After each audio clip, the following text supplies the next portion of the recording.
ने उस पे कहा कि मोदी ने वो किया जो पहले हुक्मरानों ने गलती की थी, वो मोदी ने दुरुस्त की है 370 को हटाकर। जीतेगा कश्मीर में किया उन्होंने, इससे कोई इनकार नहीं कर सकता। लेकिन इतने लोगों के जज्बातों को ठेस पहुंचा के क्या सही किया? आखिरकार जो जम्मू कश्मीर के साथ वादे किए गए थे, वो किसी फर्द ने वादे नहीं किए थे, वो मुल्क ने वादे किए थे। ये रिश्ता जो बना था, ये किसी एक दिल्ली के लीडर का या दिल्ली के सियासी पार्टी का नहीं था। ये एक मुल्क का रिश्ता इस रियासत के साथ बना। उसको जख्म पहुंचाना या उसको कमजोर करना, ये अगर मुबारकबादी का कदम है तो ठीक है ना, वो एक दूसरे को मुबारक करते रहें। हकीकत ये है कि चाहे वो लद्दाख हो, चाहे कश्मीर हो, चाहे जम्मू हो, आम तौर पे लोग जो हैं 5 अगस्त 2019 के फैसले के साथ खुश नहीं हैं, नाराज हैं। ये करगिल में भी साबित हुआ, ये जब यहाँ डीडीसी बीडीसी के इलेक्शन हुए, ये उस वक्त भी साबित हुआ। अगर ये असेंबली का इलेक्शन कराते, उस वक्त भी हम साबित करते कि लोग उस फैसले के साथ नहीं हैं। सर, डीएम के लीडर ने गौमूत्र के हवाले से कहा कि जिस तरह बीजेपी ने 3 स्टेटों में जीता है, गौमूत्र में कल इसने पार्लियामेंट में बताया। इस तरह के अल्फाज नहीं इस्तेमाल करने चाहिए। क्यों आप कोई ऐसी बात करो जिससे कि किसी के जज्बात को ठेस पहुंचे? ठीक है ना, आप इस मजहब को नहीं मानते हो, लेकिन मानने वाले तो करोड़ों लोग हैं ना इस मुल्क के।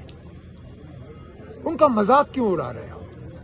क्या हमारे तमिलनाडु के भाई बहन जो हैं वो खुश होते अगर हम में से कोई ऐसा बयान निकालता उनके बारे में? नहीं होना चाहिए।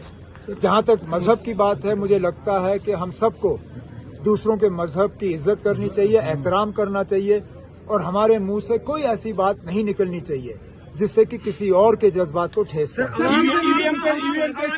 महरूम रखना, अवाम को अवामी सरकार से महरूम रखना, ये अवाम और दिल्ली के दरमियान रिश्ते को कहां ले जा रही है? बर्बादी की ओर। जम्मू कश्मीर के लोगों का हक है कि वो अपने वोट का इस्तेमाल करके अपने हुक्मरान का फैसला करें। हमें अब लगातार 2014 के बाद इस फैसले से महरूम रखा जा रहा है, और ये एक अजीब सा फिक्स्ड मैच खेला जा रहा है। जब आप हुकूमत से बात करो, वो कहते हैं कि फैसला इलेक्शन कमीशन को करना है। जब आप इलेक्शन कमीशन से सवाल करते हो, वो कहते हैं कि हमें हुकूमत के साथ मशवरा करके इसमें कोई कदम उठाना होगा।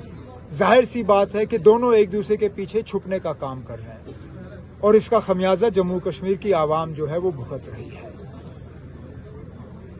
अगर इस मुल्क के वजीर आजम ने दिल्ली की उस मीटिंग में कहा कि वो दिल्ली से दूरी और दिल की दूरी दोनों खत्म करना चाहते हैं, तो आखिरकार क्या वजह है कि वो इसमें कोई पेशरफ्त नहीं कर रहे हैं? और इंडियन अलायंस का फ्यूचर आप क्या देख रहे हैं? इंडियन अलायंस का रिजल्ट दे सकता है बीजेपी को, जो रिजल्ट आ गए रिजल्ट। इंडिया अलायंस ने इन इलेक्शनों में हिस्सा नहीं लिया था।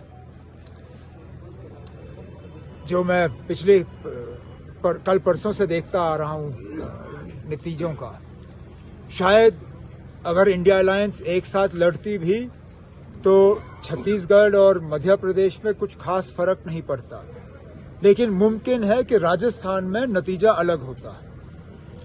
ऐसे हालात में अब नए सिरे से इंडिया अलायंस को कैसे पार्लिमानी इलेक्शन के लिए तैयार किया जा सकता है, उसके लिए अब मैंने सुना 16 तारीख को मीटिंग बुलाई गई है। उस दौरान बैठ के बात करेंगे, सुनेंगे कांग्रेस की तरफ से कि अगर उनको इस बात का एहसास है कि उनसे गलती हुई है। ठीक है।